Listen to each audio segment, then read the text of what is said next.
To the John Gorn Show, BBC London 94.9. Let's go back to our reporter Anna O'Neill, who's at King's Cross. Good morning, Anna.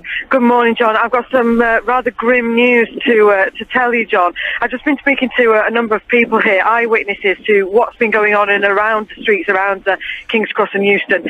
And one man has actually shown myself some footage that he recorded on his mobile phone of a bus exploding a few streets away, just near to Euston Station, and some very devastating scenes there. Looks like people lying on the floor. Couldn't tell you exactly what kind of injuries they've got, but lying motionless on the floor.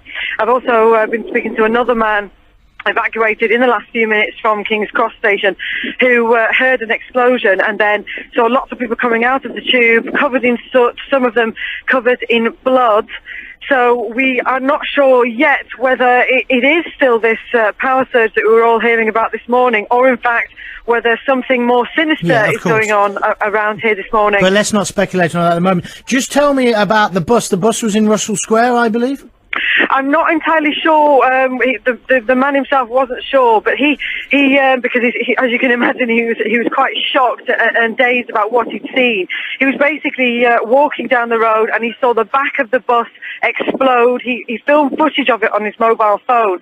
He actually spent some time in Israel and said that he thought that it was very similar to scenes that he'd witnessed while he'd been living over there, and it's kind of brought him right back to those times. So, as you say, we can't speculate at the moment. Let me just clarify, the footage you saw, what did you see on the footage? Do you actually see the bus exploding?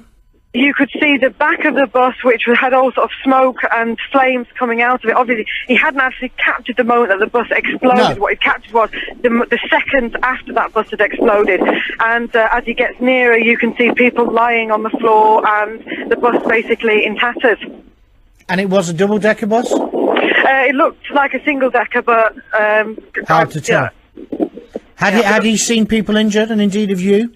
Well, I haven't seen anybody injured at the moment. We're still staying because we've been told by the police not to move from this area directly in front of King's Cross Station. He has seen people injured, he said, people lying, at least a handful of people lying motionless on the floor, covered in blood, serious injuries. He couldn't tell how serious, obviously, because he didn't want to get too close.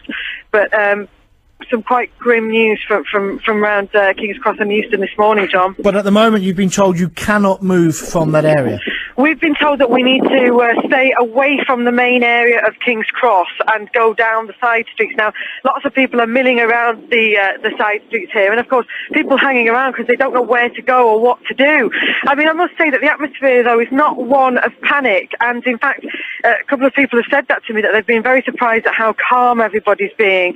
Everybody's behaving extremely sensibly, but the advice would be, do not come into central London today if you don't have to, because, as I said before, you won't be able to get anywhere, and unfortunately it looks like at the moment it may even be dangerous for people to be coming into the centre, so stay away if you can for the moment.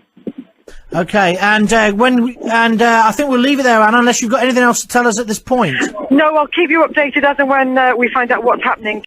It's easy to put a truck bomb, as we did, as happened in London, and happens in Iraq or Israel on a weekly basis.